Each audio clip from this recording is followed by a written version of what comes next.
Ce matin, que Dieu nous fasse grâce comme il a déjà fait depuis que tu t'es levé ce matin en te donnant le souffle de vie. Ça, c'est la bénédiction de Dieu. Voyez-vous? Parce qu'aujourd'hui, les gens, ils ont une confusion. Ils confondent ce qu'on appelle la bénédiction et la prospérité. La prospérité, bien aimé, c'est le fruit de ton travail. Donc Dieu te donne la force, il te donne l'intelligence, la capacité, tu vas travailler, on te paye et tu achètes tes biens, tu es prospère. Voilà, ça c'est le fruit de ton travail. Mais la bénédiction, bien aimé, c'est le souffle que tu reçois chaque matin. Ça c'est une bénédiction. Parce que bien aimé, on peut te promettre tout. On peut même tout te le donner. Et le jour de la signature d'obtention de ces choses, Dieu ôte le souffle. Voyez-vous, on va dire que cet homme est mort, mais il a laissé beaucoup de voitures, beaucoup de maisons, beaucoup de choses. Est-ce qu'il est béni? Non, il n'est pas béni, parce qu'il manque le souffle. Donc le souffle de Dieu, c'est la bénédiction de l'Éternel. Que Dieu soit glorifié, frères et sœurs. Donc, permettez-moi de faire une petite confession avant que nous rentrions dans le but de notre enseignement ce matin. Père de gloire, je bénis ton Saint-Nom, car tu es notre Dieu qui a fait grâce que nous soyons encore venus ce matin. Nous te bénissons et nous reconnaissons ta seigneurie et ta souveraineté parce que en dehors de toi, il n'y a personne d'autre. Voilà pourquoi tout revient à toi qui es au-dessus de tout. Ainsi, nous avons prié au nom de Christ le Seigneur. Amen. Voilà, bien aimés frères et sœurs, donc nous sommes encore ravis une fois de pouvoir nous retrouver devant vous dans cette église virtuelle que vous tous, vous le savez. Aujourd'hui, nous allons aborder un thème qui va nous demander beaucoup d'attention, afin que nous puissions comprendre ce que nous voulons parler ici. Voyez-vous, frères et sœurs, nous allons parler sur le thème qui est déjà affiché dans vos écrans. Dans le temps de la grâce, la sanctification, c'est une conséquence de. Je répète le thème de ce matin. Dans le temps de la grâce, c'est-à-dire que le temps que nous vivons aujourd'hui, la sanctification, c'est une conséquence de. Conséquence de quoi? C'est ce que nous allons parler ce matin. Donc, la sanctification, c'est une conséquence. Qu'est-ce que cela veut dire? Voyez-vous, cette ville a été détruite, c'est les conséquences de la guerre. Donc, à cause de la guerre, cette ville a été détruite. Donc, la destruction de cette ville, c'est une conséquence de la guerre. Voyez-vous? Donc, je prends ces métaphores pour pouvoir vous expliquer qu'est-ce que nous allons dire, de quoi nous allons parler. Donc, la sanctification, c'est une conséquence de. C'est-à-dire, il y a quelque chose qui s'est passé afin que la sanctification se manifeste. Donc, dans d'autres termes, pour que toi tu sois saint et que tu vis la vie de la sanctification, c'est parce qu'il y a quelque chose qui s'est passé. Sans cette chose-là, tu ne peux pas avoir la vie de sanctification. Bien aimé, avant d'aller au plus profond, nous allons lire avec vous un verset. Je lis avec vous Hébreux chapitre 12, verset 14.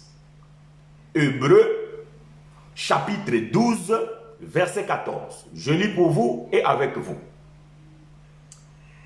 Recherchez la paix avec tous et la sanctification sans laquelle personne ne verra le Seigneur. Parole du Seigneur. Que l'Éternel donne l'explication à sa parole. Parce que de nous-mêmes, bien aimés, on ne peut pas expliquer ces choses. Parce qu'il y a des choses parfois que lorsque nous les lisons, nous ne pouvons pas les comprendre. Il faudrait que l'enseignant par l'excellent, le Saint-Esprit, te souffle, afin que tu puisses parler ces choses et aussi donner l'explication. Bien aimé, quand je lis ces versets, moi, votre frère, et selon la connaissance de l'évangile de la grâce, Alors j'ai dit, frère Paul, il y a un problème. Pourquoi j'ai dit frère Paul? Parce que c'est lui l'auteur de ces livres. Nous les croyons, nous, dans la grâce. Les théologiens vont vous dire, on ne sait pas, parfois c'est Apollos, les autres parlent, c'est Timothée. Ok, ça, c'est selon eux. Mais nous, les frères de Paul, par l'écriture et par le timbre de son expression, nous avons compris que c'est Paul qui a écrit ces livres. Mais moi, ce qui me dérange ici, ce que frère Paul a écrit, c'est qu'il a dit que sans laquelle, voyez-vous, donc vous devez rechercher la paix et la sanctification, sans laquelle personne ne verra le Seigneur. Ah! Donc ici, il semblerait que frère Paul conditionne voir le Seigneur par la recherche de la paix et la sanctification. Donc ça veut dire que pour voir le Seigneur, donc ça veut dire que le voir le Seigneur, ça devient une conséquence de pouvoir rechercher la paix et la sanctification.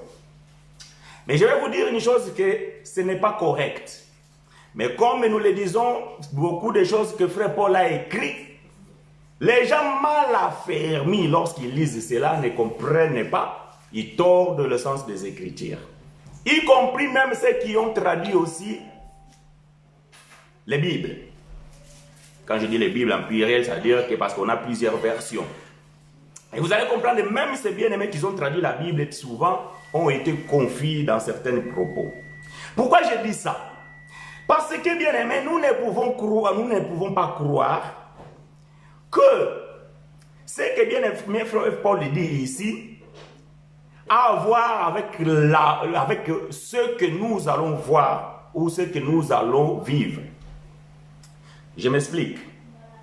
Déjà, la Bible dit, Moïse, à son temps, il avait dit que personne ne peut voir Dieu et continuer à vivre. Voyez-vous? Donc, personne, nous les humains, on ne peut pas voir Dieu. Mais nous allons expliquer ces versets dans son contexte à la fin de cet enseignement. Soyez patient avec moi plutôt. Donc, ces versets, nous allons l'expliquer plus loin. Mais je vais dire une chose. Ces versets, ça fait partie de plusieurs versets dans la Bible que nous appelons les versets troublants. Frère chinois, c'est quoi les versets troublants? Les versets troublants, ce sont ces versets-là, lorsque nous les lisons, et sans la compréhension de l'exégèse, sans la compréhension de lexique ou bien de Strong, ça veut dire que sans la compréhension de l'original, nous avons la difficulté de comprendre ces versets et de l'expliquer. Alors, ce verset rentre dans une catégorie que nous appelons les versets troublants. Je vais vous donner un exemple. Donc, le verset que nous venons de lire ici, Hébreux chapitre 12, verset 14, c'est un verset troublant. Un autre exemple, Marc chapitre 16, verset 16. Celui qui croira et sera baptisé sera sauvé, mais celui qui ne croira pas sera condamné. Ça aussi, c'est l'un des versets troublants. Ça veut dire que comme si le salut est conditionné par le baptême. Déjà ici, le mot baptême, ça ne veut pas dire rentrer dans l'eau. Parce que baptiser, ça veut dire tout simplement consacrer ou engagé. Donc maintenant, les gens, quand ils lisent ici baptiser, ils pensent que c'est rentrer dans l'eau. Non, le terme baptême ne veut pas dire rentrer dans l'eau. Quand Jésus dit que est-ce que vous serez baptisés des baptêmes que j'aurai, donc Jésus ne parle pas qu'il va rentrer dans l'eau, il parle de la croix. Donc c'est aussi un baptême, voyez-vous. Donc le mot baptisé, comme les gens disent, baptisio, ça veut dire immersion. Immersion où? Dans l'eau, dans le feu, immersion dans la poussière, immersion, voyez-vous. Donc immersion, ça peut être beaucoup. Tu peux immerger dans le vent, tu peux immerger dans l'eau, tu peux immerger dans l'essence, dans le feu, dans la poussière. Donc c'est immersion, ça n'a rien à voir avec rentrer dans l'eau automatiquement.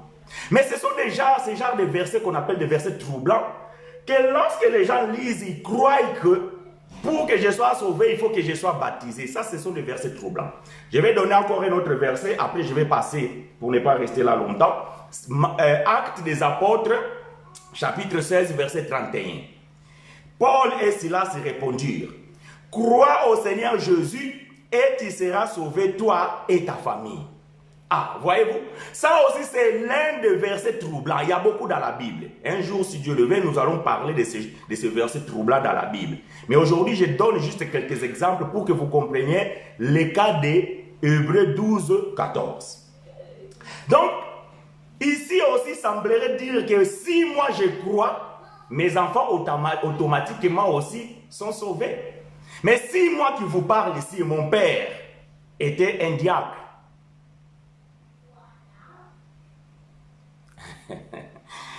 mon père était un diacre. Ma mère, c'est une diaconesse. Donc, ils ont déjà cru. Bon, il y a notre sœur qui se plaint qu'il ne peut pas m'entendre. Peut-être que c'est le problème des réseaux. J'espère que vous n'avez pas ce même problème. Donc, s'il y a un souci, faites-moi signe. Mais bon, comme elle est en Afrique, peut-être que le réseau peut être plus, à ce moment, un peu lourd et qu'elle ne m'attend pas. Donc, nous allons essayer de voir si c'est le cas pour vous aussi. Faites-moi signe. Mais sinon, je pense que ça peut être le problème de son propre réseau. Donc, je disais que lorsque vous lisez Actes des Apôtres, chapitre 16, verset 31, cela veut dire que moi, aujourd'hui, et comme mes parents ont déjà cru au Seigneur, mais je n'ai pas besoin de croire. Donc, automatiquement, je suis sauvé. Non, nous disons non. Quand il va dans l'original, il veut dire quoi ce verset? Paul et Silas répondirent, crois au Seigneur Jésus et tu seras épargné, toi et ta famille. Épargné de quoi? Cet homme, quand on rentre maintenant dans le contexte, il était un gardien de prison. Alors il s'avère que la nuit, il se réveilla, la porte de prison était ouverte. Alors, il s'est rendu compte qu'il y a un problème. Il s'est dit, ah, les prisonniers se sont enfouis.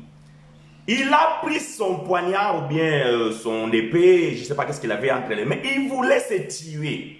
Et Paul, il a crié, non frère, ne fais pas ça, on est là, personne a fui. Donc l'homme il commence à trembler, il dit, mais quand ils vont se rendre compte que la prison est ouverte, ils vont croire que quelqu'un m'a payé l'argent pour vous faire fuir. Donc ils vont me tuer. Mais Paul assure cet homme, mais non, si tu crois à nous, cet évangile, ce que nous allons te dire, ce qui s'est passé ici, c'est miracle. C'est miracle. Donc c'est l'Esprit, c'est le Saint-Esprit qui a envoyé son ange. Le Jésus que nous prêchons, c'est lui qui est en train d'opérer ces choses. Donc si tu crois à ce que nous disons, si tu crois à ce Seigneur-là que nous prêchons, tu seras épargné, on ne va pas te tuer. Voilà ce que Paul a voulu dire à ses bien-aimés, traduit dans nos Bibles aujourd'hui comme étant sauvé. Mais le mot sauver, le verbe sauver ne veut pas dire tout simplement sauver pour aller au ciel. Les pompiers, quand ils viennent dans un incendie, ils vont éteindre le feu. Après, ils vont dire, bon, ok, il y a 5 morts, mais on a sauvé 4. Donc, ces 4 qui sont sauvés, ils vont aller au paradis, ils vont aller au ciel. Non. Ils ont été sauvés d'eux. Sauvés de quoi? Sauvés du feu. Sauvés de quoi? Sauvés de l'eau. Sauvés de quoi? Sauvés d'un accident. Sauvés de quoi? Sauvés d'une maladie. Sauvés de quoi? Sauvés d'un danger. Ça n'a rien à voir avec être sauvé pour aller au ciel. Voyez-vous? Ça, ce sont des versets troublants. Je ferme la parenthèse. Rentrons maintenant dans notre sujet. J'ai dit que dans la grâce, dans le temps de la grâce, dans cette dispensation que nous nous retrouvons, la sanctification, c'est une conséquence de. C'est une conséquence de quoi, frère chinois? Ok, nous allons expliquer. Je vais dire quoi? Aujourd'hui, quand vous allez dans les églises, quand vous écoutez les serviteurs de Dieu parler de la sanctification, pour eux, la sanctification, c'est quoi? Bien-aimé, tu dois arrêter la prostitution, il faut arrêter de voler, arrêter de porter les mini-jupes, bien-aimé, il faut arrêter de porter les bijoux, les femmes, vous devez arrêter de porter les cabellos, vous devez arrêter de porter les pantalons, c'est l'habit de l'homme, la Bible l'interdit. Donc, toutes ces pratiques-là, on vous dit de les abandonner, c'est ça qu'on appelle la sanctification dans les assemblées aujourd'hui. Beaucoup de pasteurs pensent, beaucoup de serviteurs de Dieu pensent que la sanctification, c'est ça. Ça veut dire que frère, tu dois arrêter de boire à l'école pour te sanctifier. Frère, si tu veux rentrer au ciel, tu dois arrêter la prostitution. Donc, selon la religion ou bien les systèmes religieux, sois un enfant de Dieu, ou pour que tu rentres au ciel, tu dois abandonner ces choses. Une fois que tu as abandonné ces choses, c'est alors que tu seras saint. Et maintenant, Dieu va t'accepter. Voyez-vous? Quand vous allez dans les églises, vous allez rentrer, ils vont vous dire, bien-aimé, nous sommes dans la présence de Dieu. Comme si quand tu es sorti de chez toi, tu n'étais pas dans la présence de Dieu. L'homme ne peut pas se trouver dans la présence de Dieu. Nous, dans la grâce, bien-aimé, nous ne pouvons pas nous trouver dans la présence de Dieu. Nous, dans la grâce, c'est Dieu qui habite en nous. Voyez la différence? Donc, dans l'ancienne alliance, les gens allaient dans la présence de Dieu. Pourquoi? Parce que Dieu était représenté par les Sanduku Amibeko, comme on appelle en français. L'arche d'alliance. Ou bien, comment? Aidez-moi les bien-aimés, donc ça viendra. Hein? Sanduku ya Mobeko. Oh, babaneko benga Sanduku ya Mobeko, donc l'arche de l'éternel. L'arche de l'éternel, c'était l'image de Dieu. Et lorsqu'on amenait l'arche de l'éternel dans les tabernacles, ou bien dans la tente d'assignation, ou bien dans les temples de Salomon, c'était la présence de Dieu. Et les gens venaient dans la présence de Dieu. Voyez-vous? Mais nous, dans la grâce, nous ne pouvons pas aller quelque part pour se retrouver dans la présence de Dieu. Non. Nous, dans la grâce, cette arche de l'éternel, qui représentait Dieu, aujourd'hui, cette arche-là, qui est Dieu lui-même, il ne se retrouve plus dans le temple. Il se retrouve maintenant dans nous, qui sommes les temples de Dieu. Donc, de ce fait, bien aimé, nous ne pouvons pas aller chercher Dieu quelque part. Mais bon, ok, je ferme la parenthèse. Donc quand vous allez rentrer dans les assemblées aujourd'hui, on va vous dire, nous sommes dans la présence de Dieu. Maintenant que nous sommes dans la présence de Dieu, bien aimé, la Bible dit, nous sommes tous des pécheurs, tous ont péché, ils ont été privés de la gloire de Dieu. Faux, menteur. Un modérateur qui ne comprend même pas les Écritures, mais il veut modérer. Tu veux modérer quoi? Maintenant qu'il vous a déjà condamné, que vous êtes des pécheurs, il va vous dire, maintenant nous allons demander le pardon. Tout le monde va demander le pardon. Et une fois que le pardon c'est fini, maintenant bien aimé, nous allons nous sanctifier. Vous allez invoquer le sang de Jésus pour que cela vous sanctifie ou cela vous purifie.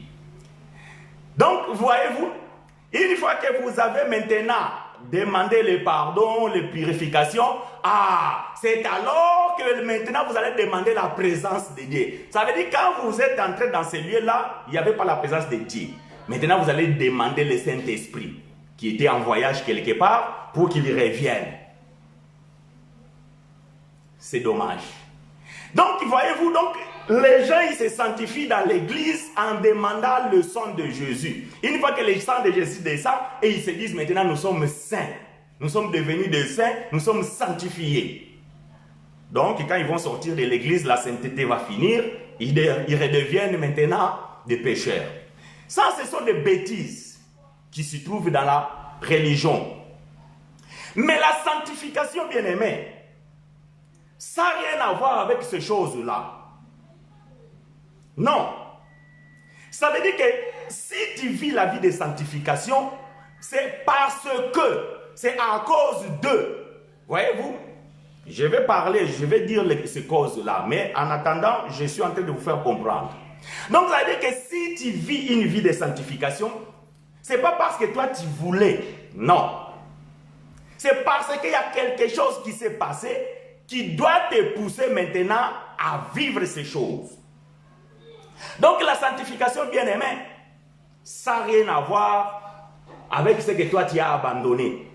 Si c'est ça, alors je vais dire à frère Paul, personne ne verra Dieu. Ni sur la terre, ni là au ciel, personne.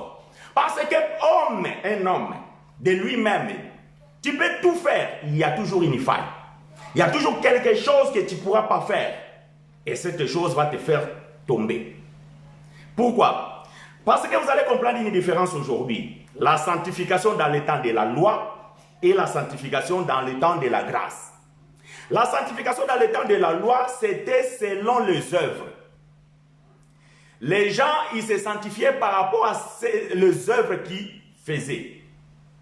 Donc pour que le peuple soit sanctifié dans l'ancienne alliance, on prenait un animal, on l'égorgeait, on prenait son sang, et les souverains sacrificateurs rentraient avec le sang de cet animal dans les lieux très saints du tabernacle pour demander le pardon du péché pour le peuple, et le peuple était sanctifié ou purifié, comme vous voulez. Ça, c'était dans l'ancienne alliance. La sanctification se faisait par les sacrifices des animaux. Donc, lorsqu'on sacrifiait des animaux, donc on prenait ces sangs-là et on priait afin que Dieu puisse se sanctifier ou purifier. Voilà pourquoi la Bible dit, tout est purifié ou tout est sanctifié par le sang selon la loi, pas selon la grâce, selon la loi. Vous pouvez trouver cela, je pense que c'est dans le livre de Hébreux chapitre 9, quelques versets plus tard. Si un frère peut le trouver, vous pouvez l'écrire. Tout est purifié par le sang selon la loi. Donc, selon la loi, tout a été purifié, tout a été sanctifié par le sang. Et alors, dans la grâce, frères chinois, comment nous sommes sanctifiés, nous, dans la grâce? Et vous allez comprendre qu'il y a deux points que vous devez comprendre. Nous allons expliquer la sanctification des frères qui ont vécu la première génération, ça veut dire le premier siècle. Paul, Pierre, Jacques, Jean, tous ces bien-aimés-là, comment ils ont été sanctifiés. Et après, nous allons expliquer, nous aujourd'hui, comment est-ce que nous sommes sanctifiés. Donc, vraiment, prêtez-moi attention ici. Soyez les bienvenus dans l'école de la grâce de Dieu. Ici, c'est une école. Merci. Hébreux chapitre 9, verset 22, bien-aimé frère Alberto nous a déjà donné les versets. Si vous lisez ces versets, cela explique ce que je dis. Donc, tout a été purifié par le sang selon la loi. Donc, le sang de quoi? Le sang des animaux. Ça, c'est la loi. Donc, bien aimé, dans cette école de la grâce, disais-je, nous apprenons des choses profondes. Bien aimé, écoutez, moi, je ne suis pas appelé pour prêcher la prospérité. Non. Moi, je ne suis pas appelé, bien aimé, à vous prêcher, bien aimé. Il faut croire au Seigneur Jésus-Christ et tu te fais baptiser pour que tu ailles au ciel. Non. On ne prêche pas pour que les gens se convertissent pour aller au ciel. Non. Le ciel, bien aimé, c'est une question de l'élection de Dieu. Soit Dieu t'a élu dans l'éternité et tu vas retourner dans l'éternité. Soit Dieu ne t'a pas élu étant son enfant et tu ne retourneras pas dans l'éternité. Voyez-vous? Je répète, le ciel, la vie éternelle, ça ne dépend pas de ce que tu crois sur la terre. Ce n'est pas parce que tu as cru, on t'a baptisé, tu es devenu l'enfant de Dieu, que tu donnes ta dîme, tes offrandes, que tu gênes. Non. Oh, namataka mangengenge. Ce n'est pas ça qui fera que tu auras la vie éternelle. Non. La vie éternelle, bien aimé, c'est celui qui est venu de l'éternité, c'est lui qui doit retourner à l'éternité. Parce que Paul va dire que Dieu nous a élus avant la fondation du monde. Avant le temps éternel. Dieu nous a élus. Donc, si Dieu nous a élus, ça veut dire que nous devons retourner là-bas. Maintenant, le problème d'accepter Jésus, d'être baptisé, tout ça là, ça va changer quoi dans la vie d'un élu? Rien. Ça, c'est des dogmes religieux. Écoutez ce que bien-aimé frère Paul va dire. 1 Corinthiens chapitre 1, verset 1 à 2. 1 Corinthiens chapitre 1, verset 1 à 2. Je lis pour vous et avec vous. 1 Corinthiens chapitre 1, verset 1 à 2. Paul, appelé à être apôtre de Christ par la volonté de Dieu, et les frères Sosthène. Ça, c'est l'introduction de Paul. Il se présente devant le peuple de Corinthe. À l'église de Dieu qui est en Corinthe, à ceux qui ont été sanctifiés en Jésus-Christ, appelés à être saints, et à tous ceux qui invoquent en quelque lieu que ce soit le nom de notre Seigneur Jésus-Christ, leur Seigneur et le nôtre. Je vais souligner ici à tous ceux qui ont été sanctifiés en Jésus-Christ, appelés à être saints.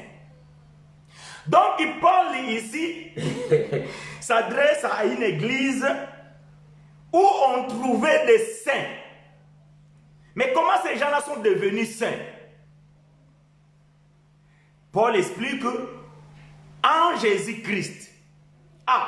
Donc les saints qui se trouvaient à Corinthe ont été sanctifiés en Jésus-Christ.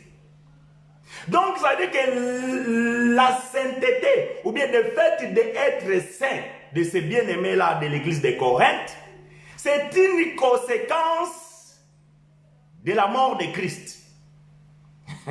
Nous allons expliquer un peu plus loin, nous allons donner d'autres versets pour pouvoir corroborer ce que nous sommes en train de dire.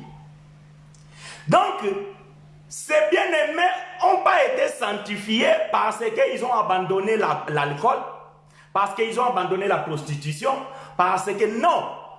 Donc, ils ont été sanctifiés en Jésus-Christ. Donc, ça veut dire que la sanctification, c'est une conséquence pour eux. Ça veut dire le fait que Christ est mort à la croix, les a automatiquement sanctifiés. Voyez-vous, Paul les appelle sanctifiés. Paul ne dit pas que ceux qui seront sanctifiés si vous laissez la prostitution, si vous laissez... Non, Paul dit à ceux qui sont sanctifiés. Donc, le verbe ici est conjugué dans le passé. C'est un fait. C'est quelque chose qui est déjà fait. C'est déjà acquis. Ces bien-aimés-là, ils ont déjà la sanctification. Donc, ils ne peuvent plus les rechercher. Donc nous comprenons que c'est ici... Il y a une contradiction entre Hébreux 12, 14 et 1 Corinthiens chapitre 1, verset 2. Parce qu'en Hébreux 12 ou 14, Paul dit rechercher la paix et la sanctification. Donc ça dit que sans lequel personne ne verra Dieu. Mais il semblerait qu'ici Paul dit au contraire. Paul dit non, il ne faut pas chercher la sanctification. La sanctification, vous l'avez déjà à cause de Christ. Voyez-vous? Donc la sanctification, c'est une conséquence pour ces bien-aimés-là. Mais alors, Paul, il y avait un problème. Non, Paul n'avait pas un problème. C'est nous les hommes d'aujourd'hui qu'on a des problèmes parce qu'on ne comprend pas les choses de Dieu. Mais nous allons expliquer ces versets, comme je vous ai dit à la fin de cet enseignement. Donc ici, nous comprenons que la sanctification de ces bien-aimés-là qui ont été appelés à être saints, c'est en Jésus-Christ. Ce n'est pas à cause du baptême. Ce n'est pas à cause de jeûne et prière. Ce n'est pas à cause d'aller dans la montagne chercher Dieu. Ce n'est pas à cause des retraites. Ce n'est pas à cause de tes dîmes que tu donnes. Ce n'est pas à cause de je ne sais pas quoi que tu fais dans l'église. Cela ne te sanctifiera pas. La sanctification, c'est en Jésus-Christ. Est-ce que vous me comprenez? Alors, aujourd'hui, on nous dit, bien-aimé, il faut tambola la sanctification. Si vous voulez hériter le royaume, vous devez marcher selon la sanctification. Vous devez marcher dans la sanctification. Donc, si vous ne marchez pas dans la sanctification, vous ne pouvez pas rentrer dans le ciel. Alors, écoutez. Je dis que dans la grâce, la sanctification, c'est une conséquence de. Numéro 1. Éphésiens chapitre 1, verset 4 à 5. Éphésiens chapitre 1. Alléluia. Éphésiens chapitre 1, verset 4 à 5. Je lis pour vous et avec vous. Écoutez. En lui, Dieu nous a élus avant la fondation du monde pour que nous soyons saints et irrépréhensibles devant lui. Donc en lui Christ, Dieu nous a élus avant la la fondation du monde. Donc, ça veut dire qu'avant même avant que toi tu viennes sur la terre, avant que le monde soit monde, avant que Dieu forme la terre, avant que Dieu fasse je ne sais pas quoi, il nous avait déjà élus. On était où alors? Nous étions dans l'éternité avec lui. Mais nous étions comment? Est-ce que nous étions comme ça, Chinois, Guilain, Pedro, Mireille, Bélange? Non, nous étions des esprits. Parce que dans le ciel, Paul dit, ni la chair, ni le sang ne peuvent pas s'y trouver. Donc dans le ciel, moi, j'avais pas ce corps. Il n'y avait que mon esprit. Et c'est cet esprit-là qui va retourner aussi dans le ciel. Voilà pourquoi Job dit, je pense que c'est Job 8, 32, en réalité dans l'homme, c'est l'esprit. Donc quand vous me voyez moi ici, en réalité moi, c'est l'esprit. Parce que ça, ce corps-là, quand je vais mourir, vous allez m'enterrer à Cornet-Barru. Cornet-Barru, c'est le cimetière ici à Toulouse, là où je vis. Ou peut-être vous allez m'enterrer, je ne sais pas où. Vous allez être enterré, je ne sais pas où. Ton corps, il est poussière, il va retourner la poussière. Mais l'esprit qui est dans ce corps-là est immortel. Lui, il va retourner là d'où il vient. Il vient d'où? Il vient de l'éternité. C'est cet esprit-là qui a été élu. Et Dieu, la Bible dit, pour que nous soyons saints.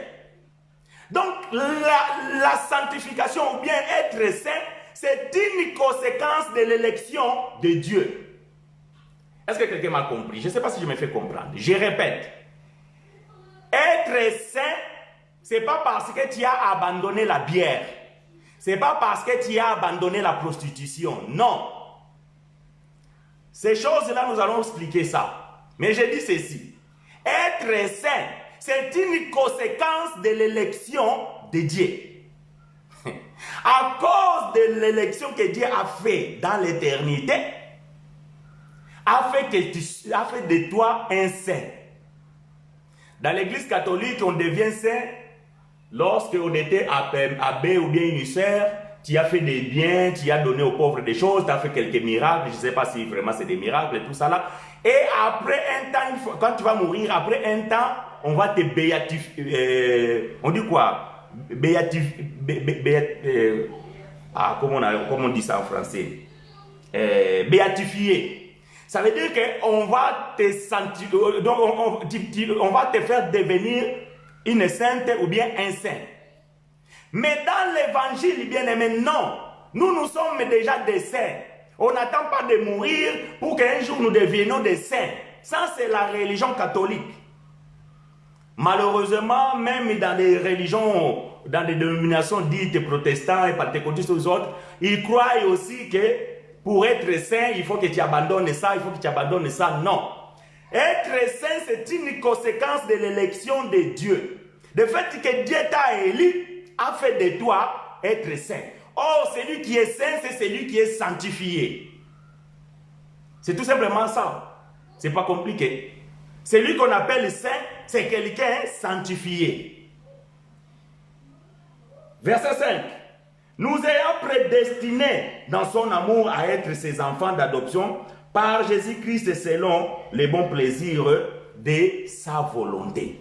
Retenez ces mots, selon les bons plaisirs de sa volonté. Parce que ces mots viendront encore pour nous expliquer une autre étape de la sanctification. Conséquence 2. Voyez-vous, bien-aimés, maintenant, ces gens-là que Dieu avait élus, ils ont venu sur la terre, chacun dans son temps. C'est bien aimé ici, là, d'Éphèse.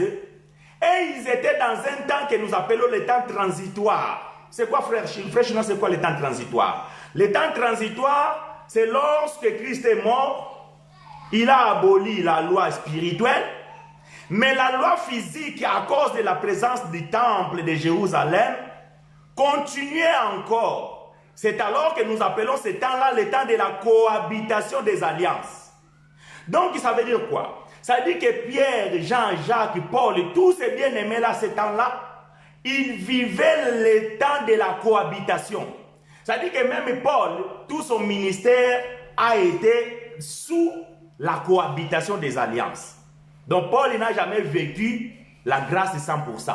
Pierre n'a jamais vécu la grâce de 100%. Nous aujourd'hui, nous sommes dans la grâce à 100%. Pourquoi? Parce que la nouvelle alliance a pris son droit lorsque le temple de Jérusalem est tombé par terre. Nous vivons 100% grâce. Mais ces bien-aimés ici, là, dans ce temps-là de l'Éphèse, et ils ne vivaient pas encore la grâce à 100%, mais ils étaient dans la cohabitation. Donc, il y a des gens qui ont été élus pour vivre ce temps-là, et il y en a ceux-là qui ont été élus pour vivre 100% grâce. Alors écoutez, de fait que ces bien-aimés d'Éphèse et les autres, ils étaient élus, sont devenus saints. Maintenant, la vie de la sanctification, c'est une conséquence. Éphésiens chapitre 2, versets 8 à 10. Éphésiens chapitre 2, versets 8 à 10. Écoutez, la Bible dit ceci.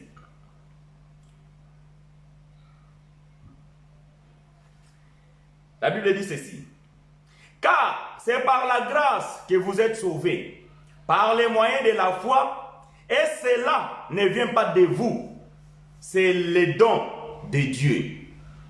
Ce n'est point par les œuvres. Donc, ce n'est point par les œuvres. Ça veut dire, ce n'est pas par les jeûnes et prières, ce n'est pas par les baptêmes, ce n'est pas par la dîme, ce n'est pas par les mangengengue. Non, ce n'est plus par les œuvres. Afin que personne ne se glorifie. Souvenez-vous, cet homme-là, les publicains et les pharisiens.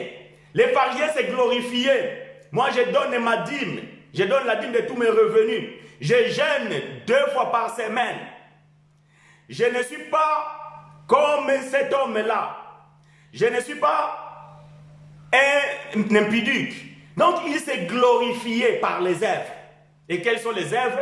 Il donnait la dîme, il gênait. Donc tout ça, ce sont des œuvres. Il s'est glorifié. Mais Paul dit ici que non, c'est par la grâce. Afin que personne ne se glorifie. Parce que si ce n'est pas par la grâce, c'est par les œuvres. Et les œuvres, donc nous les autres qu'on ne donne pas la dîme, on va nous dire quoi? C'est lui qui donne 1 million de dîmes. Il va dire que moi, j'aurai un grand terrain au ciel. Parce que tous ces dîmes que je donne là, il faut vraiment que Dieu me réserve une grande place. Tu peux donner ta dîme. Ton pasteur va manger cette dîme-là. Il va devenir riche. Ton pasteur là, il va acheter des parcelles. Il va envoyer ses enfants aux États-Unis. Mais quant au ciel, tu n'auras rien. Mais vraiment rien. Tous, nous aurons les mêmes portions. Voyez-vous? Alors Paul dit qu'afin que personne ne se glorifie, écoutez maintenant le verset 10. Car nous sommes son ouvrage, ayant été créés en Jésus-Christ pour les bonnes œuvres que Dieu a préparées d'avance, afin que nous les pratiquions. Donc, la vie de la sanctification, selon ce qu'on nous prêche dans la religion, ça veut dire que de faire de bonnes œuvres, de ne pas faire de mauvaises œuvres, de ne pas être prostitué. Ce n'est pas toi. C'est déjà quelque chose que Dieu avait préparé depuis les temps éternels. Desde antemão, Deus já tinha preparado boas obras para os seus eleitos. Donc, banda déjà na lola kuna nzambe abongisa ki déjà makamba malamu oyo baponami na ye sengelaki basala. Donc, osala makamba malamu yango te kokomisa bamwana na nzambe, yango te kokomisa moponami. Mais comme ozali moponami, yango nde kosala ete kosala makamba bolamu. Nebite soki mutasosoli ngai. J'ai dit ceci. Faire ou bien pratiquer de bonnes œuvres, c'est pas ce qui fera que toi tu deviendras un enfant de Dieu ou bien un élu de Dieu. Non. Mais de fait d'être élu, de fait d'être un enfant de Dieu, de fait d'être choisi par Dieu, c'est ce qui fait que tu dois maintenant pratiquer les bonnes œuvres que Dieu avait déjà préparées d'avance. Donc il y a des choses que Dieu déjà a planifiées. Nous disons ceci, que la chute d'Adam d'Ève, c'était le plan de Dieu. Parce que la Bible dit qu'avant la fondation du monde, Dieu avait déjà immolé un agneau. Mais pourquoi faire? Donc la chute d'Adam et Ève, c'est une conséquence du plan de Dieu. Voyez-vous? Donc Adam et Ève n'ont pas fait quelque chose de eux-mêmes. C'était le plan de Dieu. Donc par conséquent, ils devaient tomber. Afin que l'agneau qui fut immolé se manifesta. Voilà pourquoi lorsque Dieu est venu, il a porté un vêtement de cuir. Donc il a habillé Adam et Ève. Voyez-vous? Donc nous les élus de Dieu, nous marchons dans la sanctification pas pour aller au ciel. Mais nous marchons dans la sanctification parce que nous sommes venus du ciel. Quelqu'un m'a compris? Aïe, aïe, aïe, aïe, aïe, Macambouille. Je ne sais pas si quelqu'un m'a compris. J'ai dit ceci. Nous, les enfants de Dieu, notre vie de sanctification, ce n'est pas pour que cela nous amène au ciel. Non.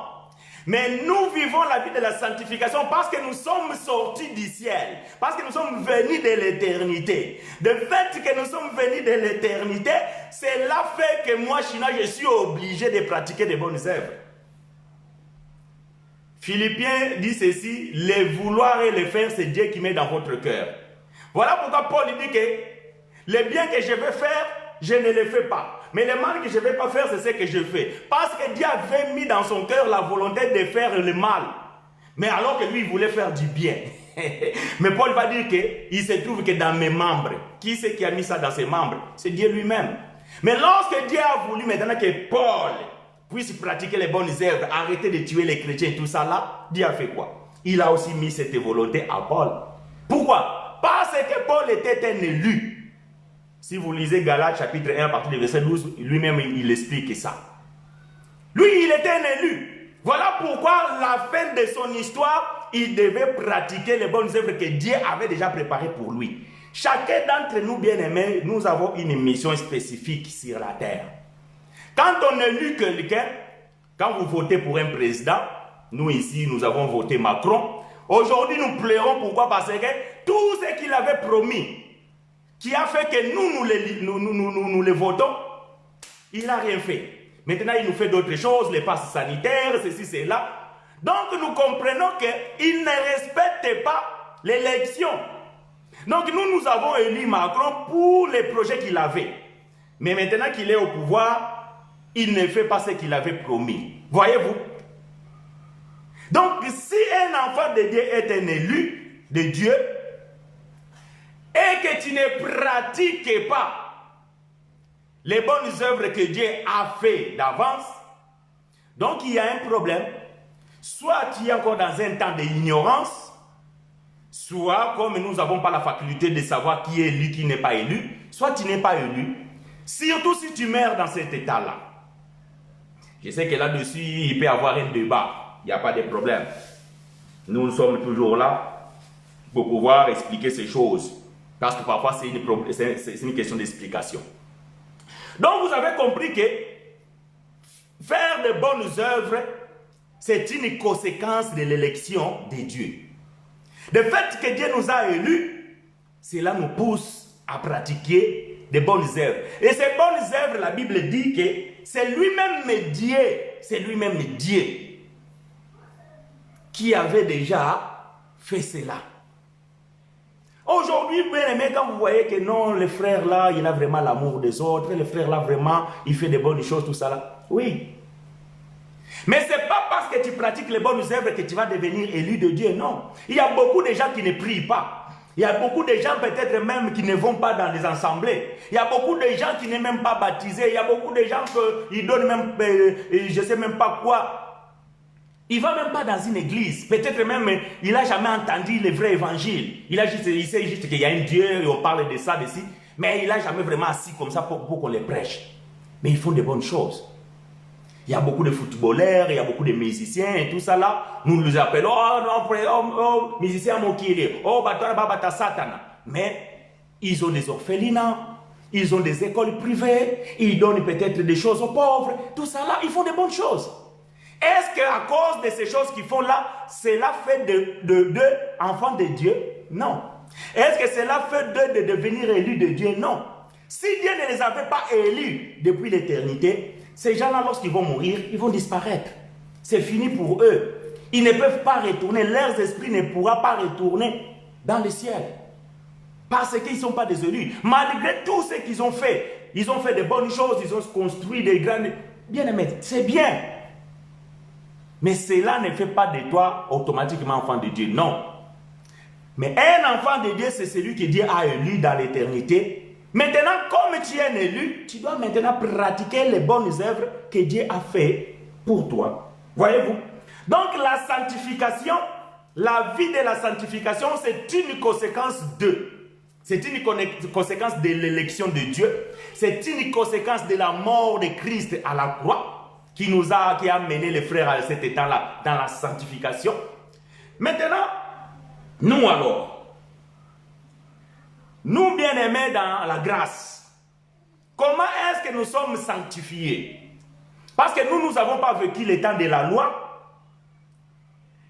et nous devions passer par la croix pour être sanctifiés et pour retourner à l'éternité. Comme nous n'avons pas vécu le temps de la loi, comment alors nous sommes sanctifiés? C'est ici, bien aimé, que nous allons expliquer. Dans la grâce, la sanctification, c'est aussi une conséquence de. Mais frère, c'est conséquence de quoi? Voyez-vous? Parce que même Abraham a été élu avant la fondation du monde. Mais il n'a pas vécu non plus le temps de Christ. Nous aussi, nous sommes des élus de Dieu depuis le temps de l'état éternel. Mais nous n'avons pas non plus vécu le temps de Christ. Et comment alors nous sommes sanctifiés dans la grâce? Hébreux chapitre 10, verset 5 à 10. Hébreux chapitre 10, verset 5 à 10. Écoutez-moi attentivement, prêtez-moi vos oreilles. Si quelqu'un a des questions de ce qu'on a déjà dit, vous pouvez poser la question. Nous sommes là pour vous répondre. Hébreux chapitre 10, verset 5 à 10. Je lis ce qui est écrit. Je lis pour vous et avec vous. Hébreux chapitre 10, verset 5 à 10. C'est pourquoi Christ entra dans le monde du. Tu n'as voulu ni sacrifice, ni offrande, mais tu m'as formé un corps. Tu n'as agréé ni holocauste, ni sacrifice pour les péchés. Alors je dis, voici je viens. Dans le rouleau des livres, il est question de moi pour faire, ô Dieu, ta volonté. Tout à l'heure, on a lu Ephésiens chapitre 1, verset 5, je vous ai dit que retenez ces mots ici, ta volonté, donc la volonté de Dieu. Quelle est la volonté de Dieu? Ici, Paul est en train de parler les paroles que Christ avait prononcées en venant sur la terre. Il a dit que dans les temps anciens, ça veut dire l'ancienne alliance, la purification ou la sanctification dépendait des holocaustes, dépendait des sacrifices qu'on amenait au temple, qu'on amenait au tabernacle, que les souverains sacrificateurs prenaient et il allait offrir à Dieu, afin que le peuple soit sanctifié. Mais quand Christ est venu, il a dit que tout ça là, Dieu n'a jamais agréé. Non, la sanctification par les œuvres, Dieu ne l'a jamais accepté. Donc, tous ceux qui aujourd'hui aussi cherchent la sanctification par les œuvres, je vous ai dit que cela n'agrée pas Dieu. Donc, on ne se sanctifie pas pour voir Dieu. Hébreux chapitre 12, verset 14, je vous ai déjà dit dans mon introduction, ce sont ce qu'on appelle les versets troublants. Et donc, un jour, nous allons expliquer quels sont les versets troublants. C'est des versets qui sont mal comprises et qui sont mal traduites. Si vous allez dans les Strong ou bien dans l'exique, vous allez répertorier tous les versets Tous les versets qui parlent de la sanctification, en grec, la sanctification, ça veut dire agiazo. Et vous allez voir que l'Hébreu chapitre 12, verset 14 ne paraît pas. Pourquoi? Parce que la traduction française, le mot sanctification, ce n'est pas le mot qui devait s'y trouver dans ce verset. Voilà pourquoi quand vous rentrez dans les Strong, bien dans l'exig, l'Hébreu chapitre 12, verset 14 n'apparaît pas comme agiazo. Or, agiazo, c'est la sanctification en grec. Et quand vous prenez tous les versets qui parlent de la sanctification en grec, Hébreu chapitre 12, verset 14 n'apparaît pas. C'est pour ça que je vous ai dit tout à l'heure que ce sont des versets troublants à cause de la traduction des hommes. Donc, quand les gens ils ont traduit la Bible dans certaines langues, ils ont eu des difficultés de trouver les bons termes et les bons mots. Alors, ils ont mis ce qui semblait facile pour eux. Mais je continue. Donc, Christ est en train d'expliquer que dans le temps passé, Dieu n'a jamais agréé les sacrifices. Ça veut dire que vous pouvez amener votre animal pour que vous puissiez être sanctifié. En fait, dans d'autres termes, Dieu a menti. Ah, frère chinois, la Bible dit Dieu ne ment pas. Oui, ça ce sont des expressions. Bato bakola, mutu bako comprendre makambo. Quand je dis comme ça, bato bakola na makambo yo, ba ebi mamuni na zoloba. Ça veut dire que Dieu n'a pas tout simplement dit la vérité. Parce que bien aimé, la loi n'avait pas la vérité. Jean chapitre 1 verset 17.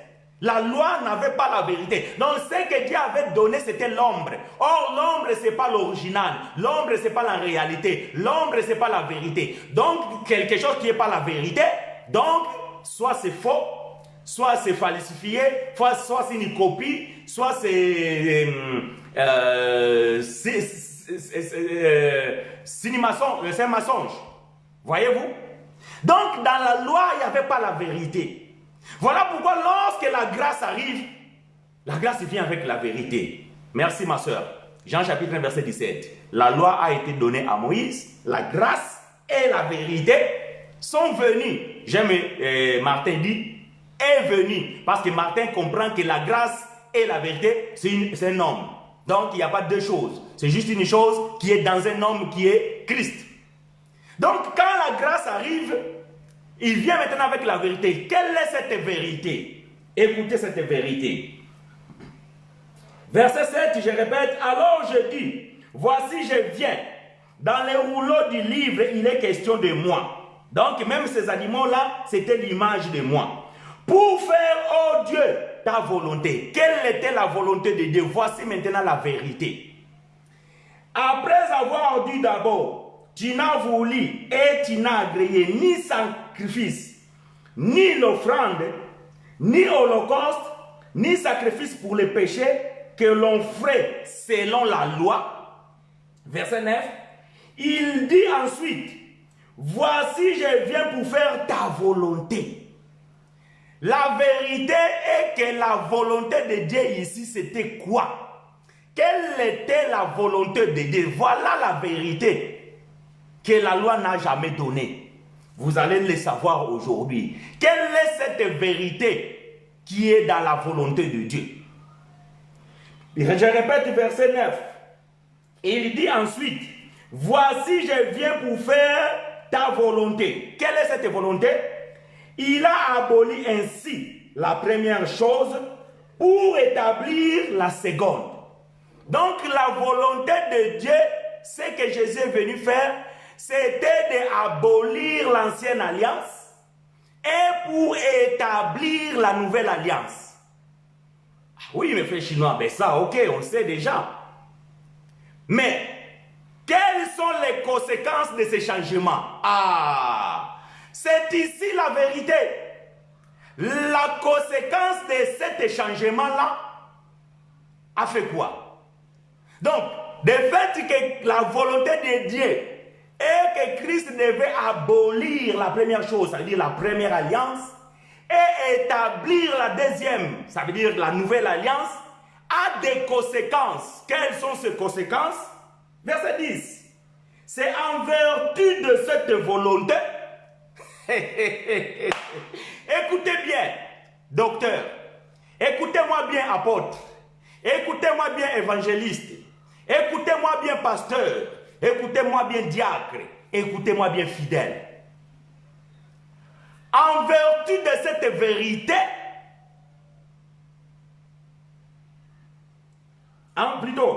c'est en vertu de cette volonté que nous sommes sanctifiés. En vertu de cette volonté, nous sommes sanctifiés. Quelle est cette volonté? De changement d'alliance. La volonté de Dieu, c'était de changer l'alliance. Donc, de fait que nous sommes sortis de fait que l'ancienne alliance est passée et la nouvelle alliance arrive, ça a des conséquences. C'est cela qui a fait de ce que nous sommes sanctifiés dans la nouvelle alliance. Ce n'est pas parce que tu fais de bonnes choses, non. Tu es sanctifié parce que tu es né dans la nouvelle alliance. Quand tu viens déjà dans ce monde, dans la grâce, tu es déjà un saint. Oh mes frères, ok, oui. Tout ça parce que c'est normal. Quand tu étais enfant, on t'a amené dans des chemins comme ça, ceci, tu n'avais pas des idées, tu es rentré dans la religion, ta maman, ton papa, voilà, nous tous, on était amenés dans les églises, dans l'école de dimanche, on nous a prêché, on s'est fait baptiser en croyant que lorsqu'on est baptisé, je suis devenu enfant de Dieu, j'avais ma carte de baptême, et tout ça là, donc j'étais content, je suis devenu enfant de Dieu, ma coco talo, là, tout ça. Voilà, toutes ces choses, on nous a bourré la tête avec toutes ces bêtises. Mais lorsque la vérité est venue dans notre conscience, dans notre connaissance, dans notre compréhension, on a cru que la religion nous a menti. Tel que la vérité ne se trouvait pas dans la loi, dans l'ancienne alliance, de même aussi aujourd'hui, dans beaucoup des assemblées que nous avons aujourd'hui, il n'y a pas la vérité. Je vous ai dit, bien aimé, si vous n'êtes pas d'accord, alors dites-moi qu'est-ce que je suis en train de lire. Je vais finir quand même. Donc, nous avons compris que ce que Jésus a fait, qui était la volonté de Dieu, je vais répéter Éphésiens chapitre 1, verset 5. Nous ayons prédestinés dans son amour à être ses enfants d'adoption par Jésus-Christ, selon les bons plaisirs de sa volonté. Volonté de qui? Volonté de Dieu. Et quelle était cette volonté?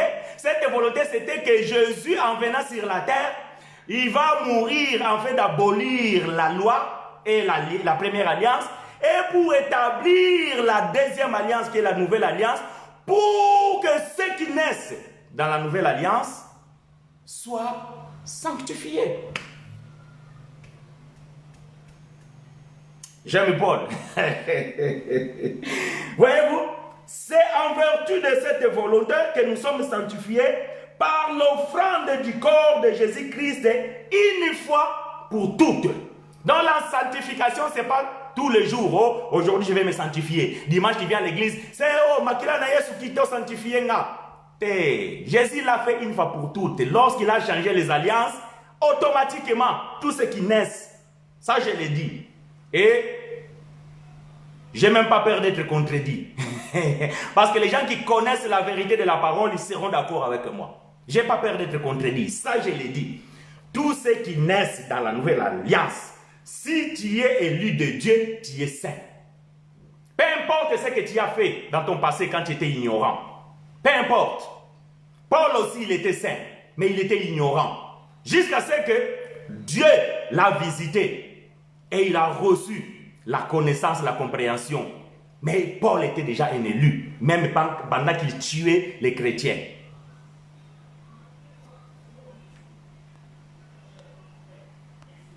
Je cherche la question de la sœur, parce que je n'ai pas eu le temps de les lire.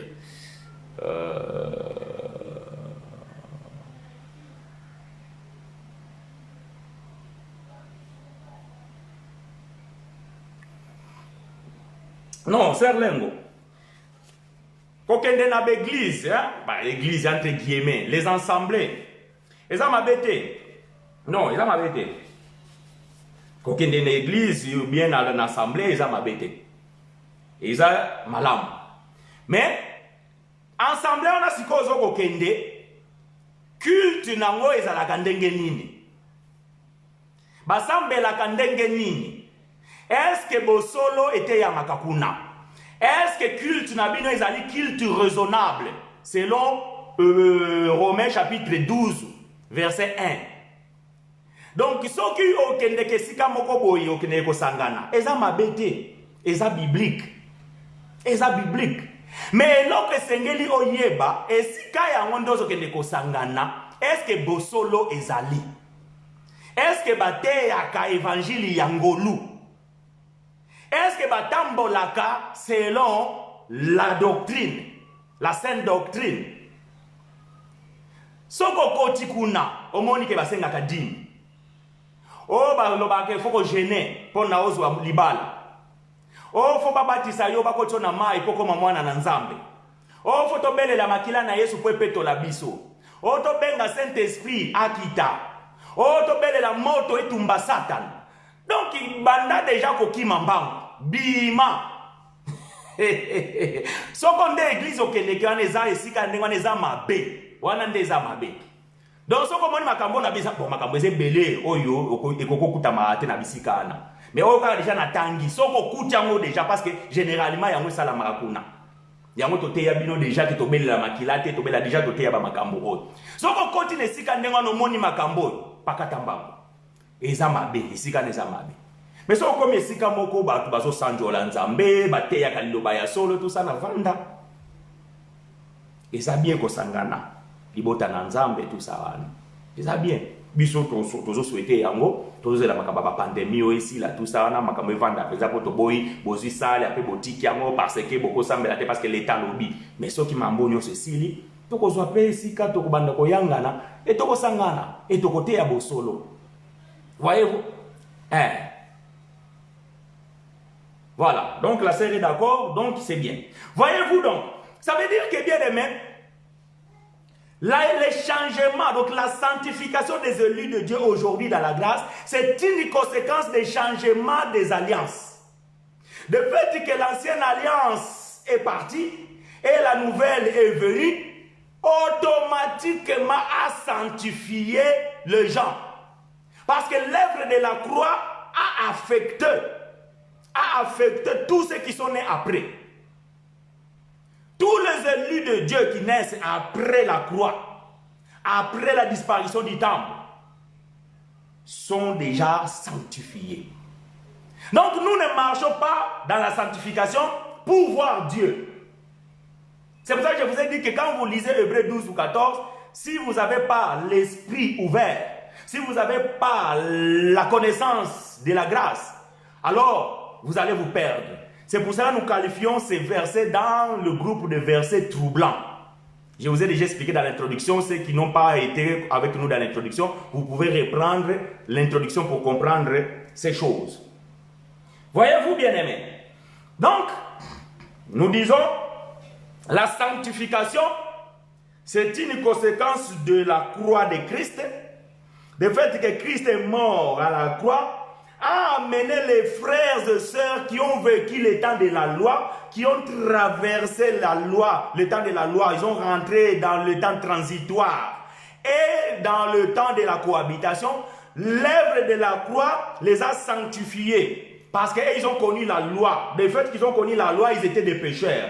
Donc l'œuvre de la croix, c'est-à-dire le sang de Christ, les a purifiés, les a sanctifiés, ils sont devenus des saints. Mais après la chute du temple, la loi a disparu totalement par rapport à ces pratiques. C'est-à-dire qu'on n'a mené plus de sacrifices. Donc, la grâce 100% maintenant est intervenue. Et c'est là où la nouvelle alliance a commencé à 100%. Et tous ceux qui naissent maintenant après la chute du temple, ils naissent déjà dans la nouvelle alliance et ils sont déjà sanctifiés si il est un élu. Voyez-vous? Donc pendant le temps transitoire, donc pendant le temps de la cohabitation, il y avait la loi et la grâce. Donc il y avait encore des frères, malgré qu'ils étaient déjà là, ils savaient que Jésus est ressuscité, mais ils continuaient à pratiquer les œuvres. C'était le cas des Hébreux. Voilà pourquoi frère Paul, quand il va écrire aux Hébreux, le livre des Hébreux fait quoi? Le livre des Hébreux montre que la grâce est plus grande que la loi. Montre que Christ est plus grand que Moïse. Montre que les temples qui sont nous est plus grand que les tabernacles. Donc si vous lisez bien les livres des Hébreux, vous allez comprendre que Paul est en train d'expliquer, il est en train de faire la comparaison de deux choses. Paul est en train de montrer que la nouvelle alliance est plus excellente que l'ancienne alliance. Que Jésus-Christ, il est plus grand que Moïse. Que la grâce est plus grande que la loi. Voyez-vous? Donc, c'est ce que Paul explique au peuple hébreu. Pourquoi? Parce que les Hébreux, ils ont écouté l'évangile de Christ et ils l'ont accepté. Mais après un temps, il y a eu des faux apôtres. Donc, les apôtres qui prêchaient le judaïsme. Ils sont venus dire que non, vous devez continuer à respecter la loi. Parce que les alliances cohabitaient. Les temples étaient encore debout. Donc, ils étaient obligés d'aller dans le temple, faire les sacrifices, amener des animaux, apporter la dîme, venir fêter la Pâque, la Pentecôte. Tout ça, ce sont les œuvres de la loi. Parce que nous, dans la grâce, on ne fête pas ces choses. Ça, ce sont des fêtes des Juifs. C'était pour le temps de la loi. Mais dans la grâce, bien aimé, non. Mais la différence entre eux et nous, c'est que nous sommes totalement dans la grâce. Écoutez ce que Paul dit. Hébreux chapitre 8, verset 13. Après, nous allons presque terminer cette vidéo et mettre point virgule dans cet enseignement. Hébreux chapitre 8, verset 13. Écoutez ce que Paul dit. En disant, Hébreux 8, 13. En disant une alliance nouvelle, il a déclaré la première ancienne. Point virgule. Or, ce qui est ancien et qui est vieilli est prêt de disparaître. Donc, quand Paul écrivait le livre des Hébreux, l'ancienne alliance n'était pas encore disparue à cause du temple de Jérusalem. Mais Paul savait que bientôt, parce que ce livre des Hébreux, ça a été écrit entre l'année 65 et 68. Et Paul savait que bientôt, l'ancienne alliance va disparaître totalement.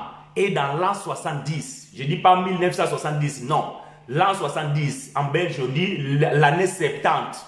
Anno 70, non 1970, anno 70, le temple est tombé. Ah, donc Paul avait raison de dire qu'il est prêt. Quelque chose qui est prêt, ce n'est pas 2000 ans. Quand nous allons aborder la fin du temps, quand nous allons aborder la venue de Jésus, que nous confessons qu'il est déjà venu, vous allez comprendre bien ces choses. Donc Paul ici déjà savait que bientôt, quelques années encore, la grâce va pleinement prendre la place parce que la loi va disparaître totalement avec la chute du temple. Et c'est ce qui s'est passé dans l'an 70. Et à partir de là, jusqu'à aujourd'hui, jusqu'à l'avenir, bien aimé, tous les élus de Dieu, lorsqu'ils viennent dans le monde, sont sanctifiés à cause du changement d'alliance. Ça, c'était la volonté de Dieu. Celui qui n'est pas d'accord, on est là. Il vient m'expliquer c'était la volonté de qui. Si ce n'est pas la volonté de Dieu, c'était la volonté de qui? Ça, c'était la volonté de Dieu. Maintenant, pour conclure, bien aimé, rapidement, nous allons maintenant expliquer le contexte de Hébreux chapitre 12, verset 14. Nous vous disons ceci, frères et sœurs.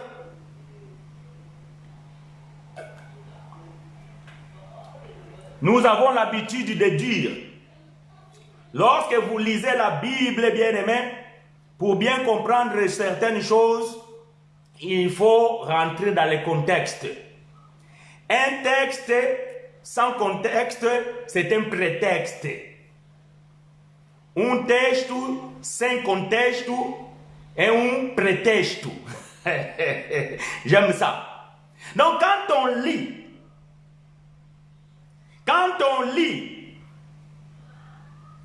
la Bible, il faut entrer dans le contexte des Écritures pour comprendre.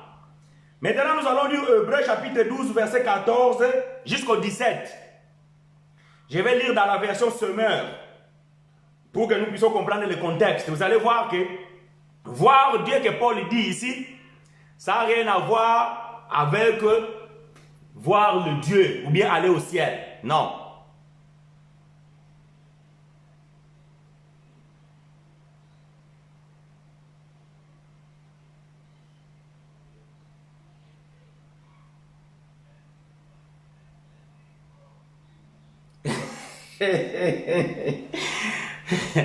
J'aime ce genre de questions. Mon fils, c'est toi qui me cherches des problèmes. Mais je vais dire ceci. Ça va scandaliser beaucoup d'entre vous. Hein? Ça va scandaliser beaucoup d'entre vous. Mais je vais vous demander une chose. Si cela vous scandalise, appelle-moi. Et nous allons donner les Écritures. Mais je vais répondre à la question de notre bien-aimé. Oui, Jacques était un faux apôtre. Oh, frère chinois. Oui, Jacques, Pierre, Jean, ils étaient des faux apôtres. Oh, des disciples de Jésus, oui. Les mots faux ne les prenaient pas directement, comment dirais-je, ne les prenaient pas littérairement. Ça veut dire que faux, c'est quoi? Remarquez, Paul il va prêcher dans le livre, il va prêcher aux Galates. Paul il va prêcher les Galates, il va prêcher la grâce. Après, quand Paul va partir, les frères vont venir de Jérusalem. Qui étaient ces frères-là? Paul, et plutôt Pierre, Jacques, Jean, Matthieu et les autres. Ils sont venus à Galates, ils ont dit non. Vous devez reprendre la loi. Vous devez faire la circoncision. Arrêtez de manger la viande. Lui-même, Pierre, quand il est allé au Galates, Paul était encore là. Il faisait comme les gens de la grâce. Mais la Bible dit, quand les frères envoyés par Jacques sont allés là-bas, je suis dans le livre de Galates chapitre 2 à partir du verset 9, ou à partir du verset 10, quand les frères envoyés par Jacques sont arrivés au Galates, Pierre, non, il faut que je le lise. Alberto Makambozo Lukelanga Oyo. Allons lire ça. Galates chapitre 2. Ah, Makamboyo. Écoutez. Écoutez.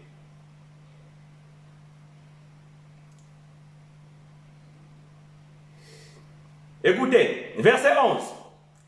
Mais lorsque Céphas vint à Antioche, Céphas ici c'est qui? C'est Pierre. Hein? Céphas c'est Pierre. Mais lorsque Céphas vint à Antioche, je lui résistais en face parce qu'il était répréhensible. Donc déjà, Paul a réprimé Pierre parce que Pierre ne marchait pas selon la vérité. Écoutez, en effet, avant l'arrivée de quelques personnes envoyées par Jacques l'apôtre, il mangeait avec les païens. Et quand elles furent venues, il s'esquivait et s'était à l'écart par crainte des circoncis. Les circoncis, c'était des juifs, les gens qui respectaient la circoncision. Avec lui, les autres juifs usèrent aussi des dissimulations, en sorte que Barnabas même fut entraîné par leur hypocrisie. Donc, ce que Pierre faisait, d'autres frères aussi, quand ils ont vu Pierre qui était le chef, et aussi ils ont commencé à faire comme Pierre, y compris même Barnabas qui était déjà enfant de Paul et dans la grâce, il est aussi rentré dans cette hypocrisie. Regardez les termes que Paul utilise. Hein. Paul utilise, il était irrépréhensible, il était hypocrite. Donc, ce n'est pas moi qui dis, c'est Paul qui est en train de traiter Pierre d'hypocrite. Voyant qu'il ne marchait pas droit selon la vérité de l'évangile, qui ne marchait pas droit selon la volonté de l'évangile, Pierre. Donc, Pierre ne marchait pas droit selon la vérité de l'évangile. C'est lui qui ne marche pas dans la vérité, marche dans quoi? Dans les mensonges. Tu comprends? Donc, il marchait dans les mensonges. Paul va dire, et j'ai dit à Céphas, ça veut dire à Pierre, en présence de tous, si toi qui es juif, tu vis à la manière des païens et non à la manière des juifs, pourquoi forces-tu les païens à judaïser? Ah, donc c'est lui qui forçait les païens à judaïser, c'était qui? Pierre.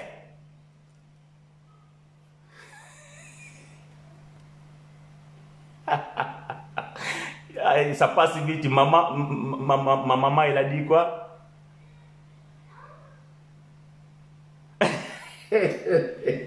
Bon, maman, elle n'est pas d'accord. Ma maman, elle m'a dit que utiliser le terme faux, c'est pas approprié. Pourquoi c'est pas approprié? Parce que c'était Pierre. Non, maman.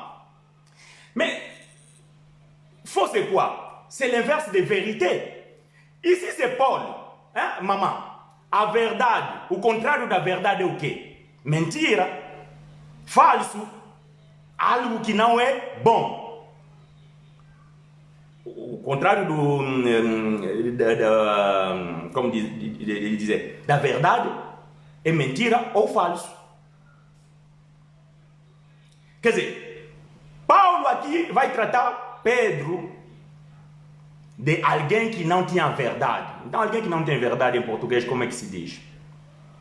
En français, on dit il était dans le faux. Donc, Pierre ne marchait pas dans la vérité, il marchait dans le faux. Donc, s'il marchait dans le faux, il était faux.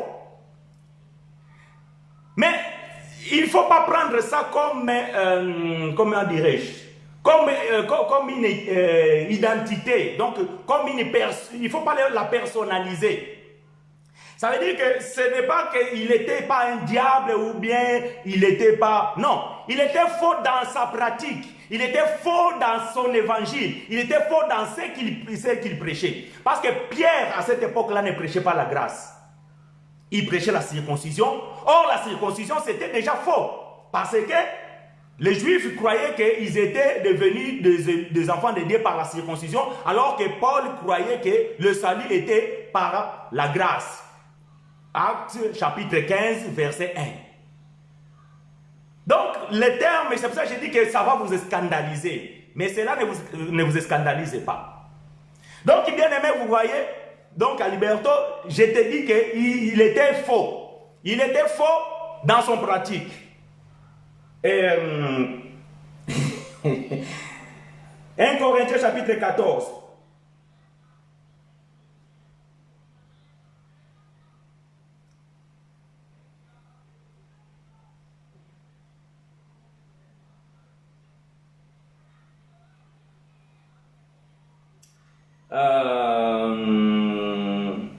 Bon, je vais mettre entre parenthèses ça. Celui qui veut savoir plus, ils peuvent m'appeler. Nous avons des versets pour expliquer pourquoi, pourquoi nous avons dit que Pierre était faux. Donc, tu m'appelles, tu vas parler avec moi et je vais te donner certains versets. Nous allons pas, sinon je vais rester ici longtemps parce que ce n'est pas mon sujet. C'était pour répondre la question. Ah, falso. Foi falso porque não estava pregando a verdade, verdadeiro evangelho. Obrigado. Voilà, voyez-vous? Donc, le faux, c'est ça, c'est dans ce sens-là. Ça veut dire que, le fait qu'il ne prêchait pas la vérité, or la vérité, c'était l'évangile de la grâce. Et Paul va traiter ce bien-aimé-là d'anathème. Paul va dire ceci dans Actes, plutôt dans Galates chapitre, toujours dans Galates chapitre 1, à partir du verset 7 jusqu'au verset 8, voire même verset 9. Paul va dire qu'il n'y a pas un autre évangile. Ce n'est que l'évangile de la grâce. Quand même moi, Paul, ou quelqu'un d'autre vient, ou même un ange sort du ciel, descend, et il prêche un autre évangile, contraire de ce que moi, Paul, j'ai prêché, qu'il soit anathème. Anathème, ça veut dire qu'il soit maudit. Donc, les frères Pierre et Jean, ils étaient maudits. Parce que la Bible dit, maudit soit celui qui n'accomplit pas toute la loi, toutes les œuvres de la loi. Donc quand tu veux prêcher la loi, le légalisme, hein, en portugais légalisme, quand tu veux prêcher le légalisme, il faut aller au bout. Mais comme vous ne pouvez pas accomplir toute la loi, vous êtes maudits. Vous êtes dans la malédiction. Tous ceux qui vivent sous la loi sont sous la malédiction. Voilà ce que Paul dit, Hébreux chapitre 3, verset 10. Et Pierre, Jacques, Jean, ils étaient sous la malédiction de la loi parce qu'ils prêchaient la circoncision. Ils étaient appelés à prêcher ça. Et Paul dit qu'ils soient anathèmes. Et au chapitre 3, verset 1, Paul va dire que, oh Galates, qui vous a ensorcelé? Ah, Donc celui qui prêche pas la grâce, il prêche la sorcellerie, c'est un sorcier. Donc Paul, il va plus loin, il va les appeler des sorciers. Ah frère, quand vous lisez la Bible, évangile de grâce, oh Dieu merci. Nous n'avons pas peur de mots. Je sais ce que je suis en train de dire, ça vous scandalise. Ça, je suis conscient. C'est pour ça que je vous ai dit avant que ce que je vais répondre à mon fils, ça va vous scandaliser. Mais Paul avait des termes durs envers ces gens-là. Oh Galates, qui vous en sorcellerait? C'est lui qui en sorcellerait les Galates, c'était qui? Pierre, Jean, Jacques et les autres. Or, c'est lui qui donne quelqu'un qui ndoki. Lui-même est qui? Il est ndoki.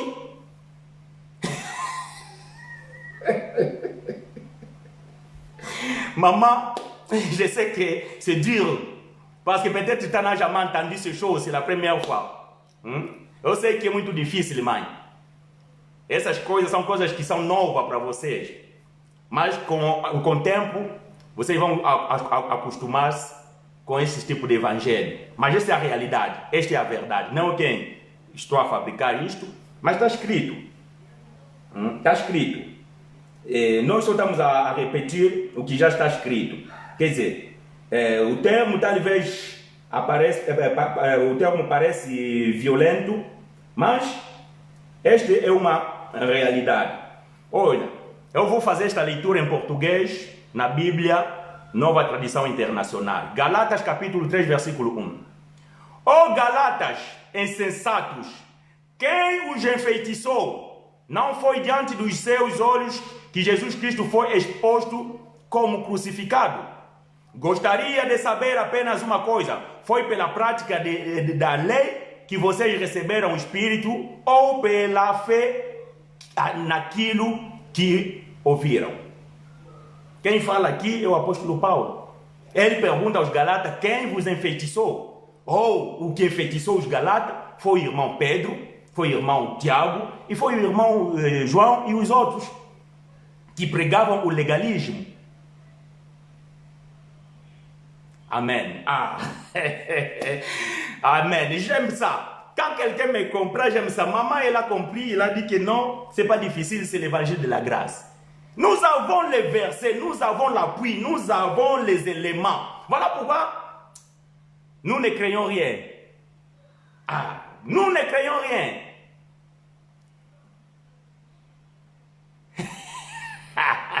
Voilà mes enfants, arrêtez vos commentaires comme ça parce qu'après vous allez provoquer des débats. Parce qu'il y a des gens qui me suivent, ils lisent que les commentaires, ils lisent pas, ils m'entendent pas. Ils lisent juste vos commentaires, après ils m'appellent, ouais, toi tu as dit que les autres sont des sorciers, tout ça.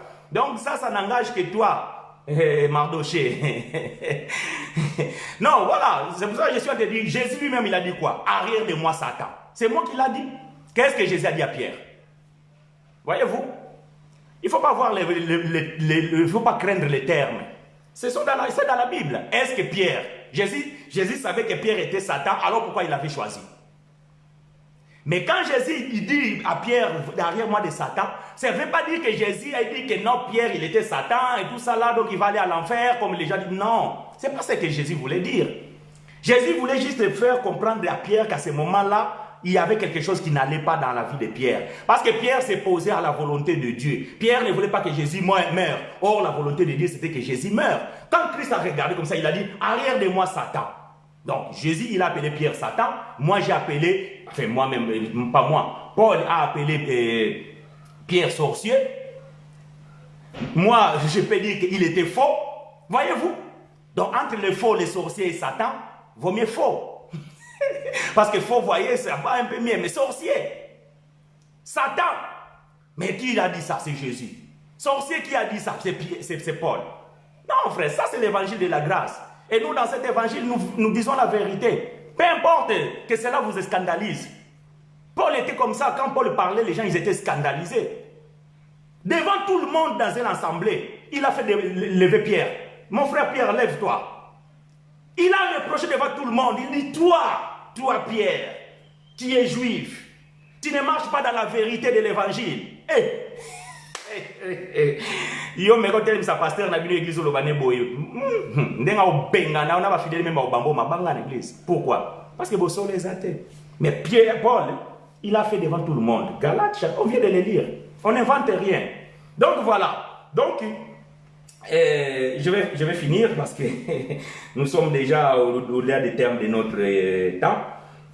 Si vous avez des questions, dans ma page Facebook, il y a la boîte aux questions. J'avais fait la boîte aux questions, malheureusement, beaucoup n'ont pas encore posé leurs questions. Quand vous avez des questions comme ça, qui parfois c'est compliqué, allez dans ma page Facebook, il y a la boîte aux questions là, posez votre question. Si tu ne veux pas écrire, appelle-moi sur WhatsApp, Messenger ou même sur mon numéro.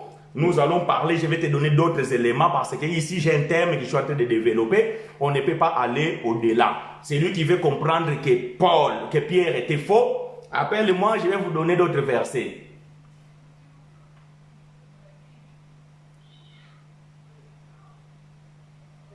Que Dieu soit glorifié.